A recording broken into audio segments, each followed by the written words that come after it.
नमस्कार दोस्तों, अहमदाबाद के विशाल और भव्य नरेंद्र मोदी स्टेडियम में आज आईसीसी पुरुष टी20 विश्व कप 2026 के 24वें मुकाबले में न्यूजीलैंड और दक्षिण अफ्रीका की टीमें आमने सामने थीं, जहां दक्षिण अफ्रीका के कप्तान एडेन मार्कराम ने टॉस जीतकर पहले गेंदबाजी करने का फैसला लिया। न्यूजीलैंड की ओर से पारी का आगाज करने के लिए फिन एलन और टिम सीफर्ट की सलामी जोड़ी मैदान पर उतरी, जहां दक्षिण अफ्रीका की ओर से लुंगी एनगिडी पहले ओवर में अपनी सटीक गेंदबाजी के साथ आक्रमण पर तैनात हुए। टिम सीफर्ट ने एनगिडी की पहली ही गेंद पर अपनी कलात्मकता दिखाई और बाहरी किनारे के साथ चौका जड़कर स्कोरबोर्ड को चालू किया। टिम सीफर्ट पुल शॉट खेलने के प्रयास में 9 गेंदों पर 13 रन बनाकर आउट हो गए। उनकी इस संक्षिप्त पारी में एक कड़क चौका और एक शानदार छक्का शामिल था, जिससे दक्षिण अफ्रीका को पहली सफलता मिली। इसके बाद रचिन रविंद्र मैदान पर आए और उन्होंने मार्को जॉनसन चौथे ओवर में जब गेंदबाजी करने आए तो उनके खिलाफ आक्रामक रुख अपनाया। रचिन रविंद्र रक्षात्मक शॉट खेलने के प्रयास में 8 गेंदों पर 13 रन बनाकर आउट हो गए। उनकी इस पारी में एक कड़क चौका और एक शानदार छक्का शामिल था, जिसके बाद न्यूजीलैंड का स्कोर 2 विकेट के नुकसान पर 53 रन हो गया। फिन एलन एक छोर पर बहुत ही खतरनाक नजर आ रहे थे और उन्होंने पावर प्ले का भरपूर फायदा उठाया। फिन एलन हवाई शॉट खेलने के प्रयास में 17 गेंदों पर 31 रन बनाकर आउट हो गए। उनकी इस विस्फोटक पारी में 4 कड़क चौके और 2 शानदार छक्के शामिल थे, जिससे न्यूजीलैंड को तीसरा बड़ा झटका लगा। अहमदाबाद के भव्य नरेंद्र मोदी स्टेडियम की जीवंत पिच पर न्यूजीलैंड की मुश्किलें तब और भी ज्यादा गंभीर हो गईं जब उनके अनुभवी बल्लेबाज ग्लेन फिलिप्स दक्षिण अफ्रीका के प्रमुख स्पिनर केशव महाराज के जाल में फंस गए। केशव महाराज 7वें ओवर में अपनी रहस्यमयी फिरकी गेंदबाजी और सटीक लाइन लेंथ के साथ जब आक्रमण पर दोबारा तैनात हुए तो उन्होंने अपनी एक घूमती हुई गेंद पर फिलिप्स को पूरी तरह चकमा दे दिया।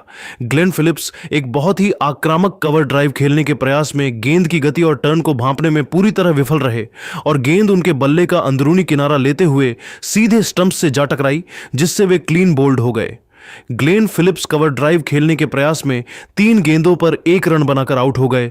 उनकी इस संक्षिप्त और निराशाजनक पारी में कोई भी बाउंड्री शामिल नहीं थी, जिसके कारण न्यूजीलैंड का स्कोर अचानक से 4 विकेट के नुकसान पर 68 रन हो गया और पूरी टीम गहरे दबाव में आ गई। ऐसी नाजुक और चुनौतीपूर्ण स्थिति में मध्य क्रम के बल्लेबाज मार्क चैपमैन और अनुभवी डेरिल मिचेल ने डगमगाती हुई कीवी पारी को संभालने का कठिन जिम्मा अपने मजबूत कंधों पर उठाया।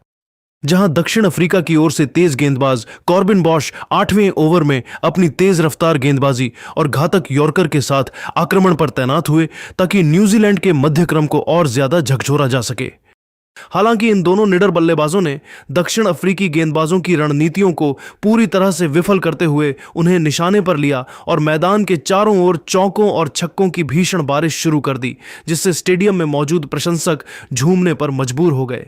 मार्क चैपमैन आज एक बहुत ही अलौकिक और जबरदस्त लय में नजर आ रहे थे और उन्होंने केशव महाराज के ओवर में एक दर्शनीय छक्का और कड़क चौका जड़कर अपने खतरनाक इरादे पूरी तरह साफ कर दिए थे।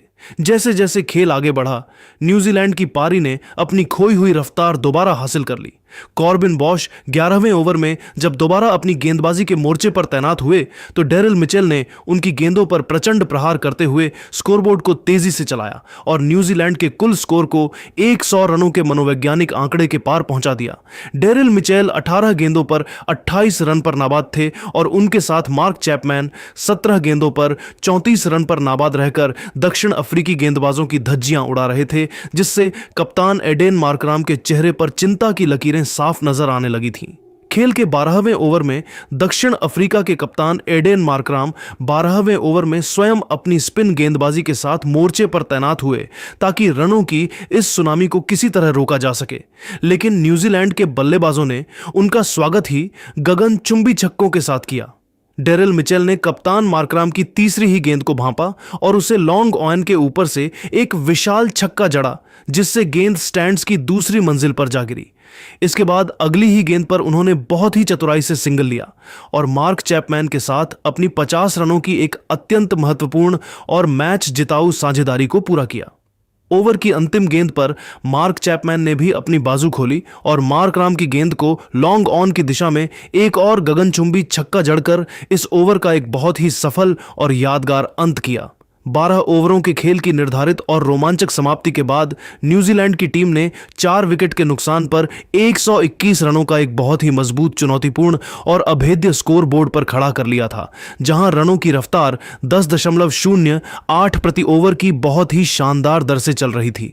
मार्क चैपमैन 17 गेंदों पर 34 रन पर नाबाद रहकर दक्षिण अफ्रीका के लिए काल बन चुके थे। उनकी इस आक्रामक पारी में अब तक 3 कड़क चौके और 3 शानदार छक्के शामिल हो चुके थे।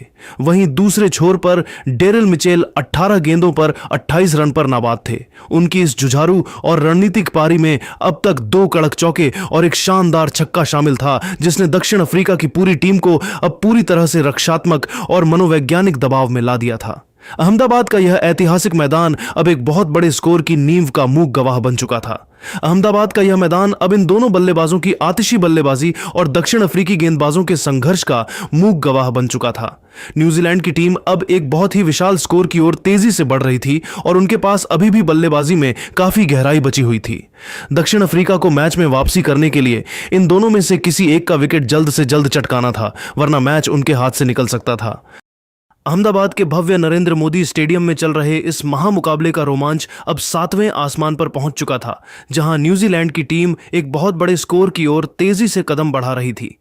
खेल के 12 ओवरों की समाप्ति के बाद न्यूजीलैंड का स्कोर 4 विकेट के नुकसान पर 121 रन था, जहां मार्क चैपमैन और डेरिल मिचेल की जोड़ी मैदान पर अंगद के पैर की तरह जमी हुई थी। खेल के 13वें ओवर में दक्षिण अफ्रीका के सबसे घातक तेज गेंदबाज कागिसो रबाडा 13वें ओवर में अपनी तेज रफ्तार गेंदबाजी के साथ दोबारा आक्रमण पर तैनात हुए, ताकि रनों की इस भीषण सुनामी को रोका जा सके। मार्क चैपमैन ने रबाडा की चौथी गेंद पर अपनी जादुई कलाइयों का इस्तेमाल करते हुए बैकवर्ड स्क्वायर लेग की दिशा में एक कड़क चौका जड़ा और अगली ही गेंद पर कदमों का बेहतरीन इस्तेमाल करते हुए गेंदबाज के सिर के ऊपर से एक और दर्शनीय चौका जड़कर स्टेडियम में मौजूद दर्शकों को मंत्रमुग्ध कर दिया। खेल के 14वें ओवर में दक्षिण अफ्रीका के लंबे कद के तेज गेंदबाज मार्को जॉनसन 14वें ओवर में अपनी सटीक लाइन लेंथ के साथ दोबारा मोर्चे पर तैनात हुए और उन्होंने दक्षिण अफ्रीका को वह सफलता दिलाई जिसकी उन्हें सबसे ज्यादा तलाश थी। मार्क चैपमैन मार्को जॉनसन की एक स्लोअर गेंद को पढ़ने में पूरी तरह चूक गए और गेंद बल्ले का ऊपरी किनारा लेकर बैकवर्ड पॉइंट पर खड़े क्षेत्र रक्षक के हाथों में समा गई। मार्क चैपमैन हवा में शॉट खेलने के प्रयास में 26 गेंदों पर 48 रन बनाकर आउट हो गए।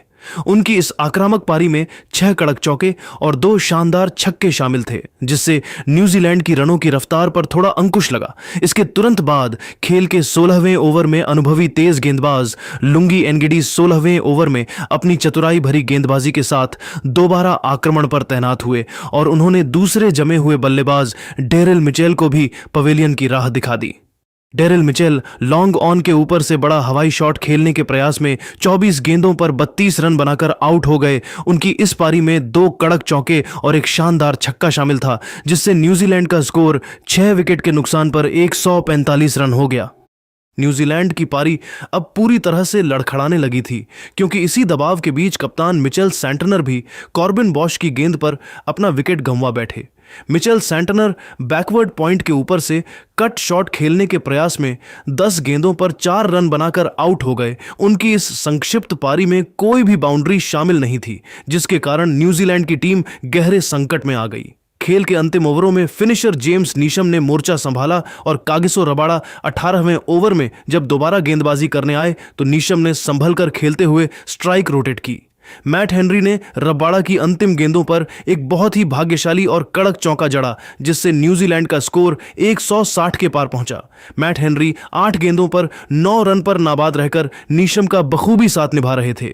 मैच के अंतिम और निर्णायक ओवर में दक्षिण अफ्रीका की ओर से कॉर्बिन बॉश 20वें ओवर में अपनी डेथ ओवर गेंदबाजी के साथ आक्रमण पर तैनात हुए, जहां जेम्स नीशम ने अपना प्रचंड रूप दिखाया। नीशम ने 5वीं गेंद पर एक कड़क पुल शॉट खेलकर चौका बटोरा और ओवर की अंतिम गेंद, जो कि एक हाफ वॉली थी, उस पर सीधा और ताकतवर शॉट खेलकर एक और शानदार चौका जड़ दिया। जेम्स नीशम अपनी इस साहसी बल्लेबाजी के दौरान 15 गेंदों पर 23 रन पर नाबाद लौटे। उनकी इस पारी में 3 कड़क चौके शामिल थे, जिससे न्यूजीलैंड का कुल स्कोर 20 ओवरों की समाप्ति के बाद 7 विकेट के नुकसान पर 175 रनों के एक बहुत ही मजबूत और चुनौतीपूर्ण आंकड़े तक पहुंच गया। 12 ओवर से लेकर 20 ओवर के बीच दक्षिण अफ्रीका के गेंदबाजों ने बहुत ही शानदार वापसी करते हुए 3 महत्वपूर्ण विकेट झटके, लेकिन नीशम की अंतिम ओवरों की बल्लेबाजी ने न्यूजीलैंड को एक सम्मानजनक योग तक पहुंचा दिया। अहमदाबाद का यह ऐतिहासिक मैदान अब इस 176 रनों के लक्ष्य का पीछा करने के लिए दक्षिण अफ्रीका की बल्लेबाजी का मूक गवाह बनने जा रहा था, जहां रनों की रफ्तार 8.75 प्रति ओवर की दर से रही। दक्षिण अफ्रीका की ओर से मार्को जॉनसन सबसे सफल गेंदबाज रहे, जिन्होंने अपने 4 ओवरों के स्पेल में 40 रन देकर 4 महत्वपूर्ण विकेट चटकाए और न्यूजीलैंड के शीर्ष क्रम की कमर तोड़ दी। तो दोस्तों, आपको क्या लगता है, दक्षिण अफ्रीका यह मैच जीतकर सुपर 8 में अपनी जगह पक्की कर लेगी?